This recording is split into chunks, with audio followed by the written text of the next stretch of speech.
Car ton Créateur est ton époux, l'Éternel des armées est son nom, et ton Rédempteur est le Saint d'Israël. Ésaïe 54, 5. Comme un jeune homme se marie à une vierge, ainsi les fils te prendront pour épouse. Et comme la fiancée fait la joie de son époux, tu feras la joie de ton Dieu. Ésaïe 62, 5. Revenez, enfants rebelles, dit l'Éternel, car je suis votre époux. Jérémie 3, 14. Les jours viennent, dit l'Éternel, où je ferai avec la maison d'Israël et avec la maison de Juda une alliance nouvelle. Cette alliance ne sera point semblable à celle que j'ai conclue avec leur père le jour où je les ai pris par la main pour les faire sortir du pays d'Égypte. Alliance qu'ils ont rompue, quoique j'ai été pour eux comme un époux, dit l'Éternel. Jérémie 31, 31, 32. Juda a perfidement agi et une abomination a été commise en Israël et à Jérusalem.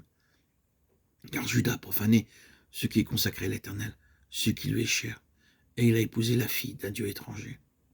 Malachie 2, 11. C'est ainsi que se termine l'Ancien Testament. Voyons comment finit le Nouveau Testament. Réjouissons-nous, faisons éclater de notre joie et rendons-lui gloire, car les noces de l'agneau sont venues et son épouse s'est préparée. Apocalypse 19, 7. Je vis aussi la sainte cité, la Jérusalem nouvelle, qui descendait du ciel d'auprès de Dieu, prête comme une épouse qui s'est parée pour son époux. Apocalypse 21, 2. Nous avons vu dans Apocalypse 21, 9 à 22, 21 que Dieu agit d'une manière particulière dans la dispensation où nous vivons. Il constitue un Israël nouveau, céleste, spirituel. Nous avons vu l'infidélité de l'ancien Israël que Dieu a été obligé de mettre de côté. Mais en même temps, nous voyons Dieu constituer son nouvel Israël céleste. C'est ce qui est appelé la vocation céleste. Et il nous est dit que nous sommes appelés à être compagnons de Christ dans la vocation céleste. Nous avons vu comment le Nouveau Testament reprend les idées de l'Ancien Testament et les fait entrer dans une signification spirituelle.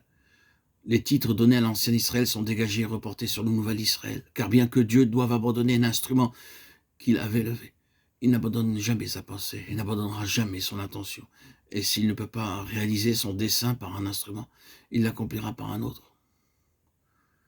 Nous avons vu que l'ancien Israël était appelé à la famille de Dieu, la maison de l'Éternel, l'héritier de Dieu pour tout son héritage, le troupeau de Dieu. Les enfants d'Israël étaient les brebis de Dieu, et tous ces titres sont repris et reportés dans l'Église du Nouveau Testament.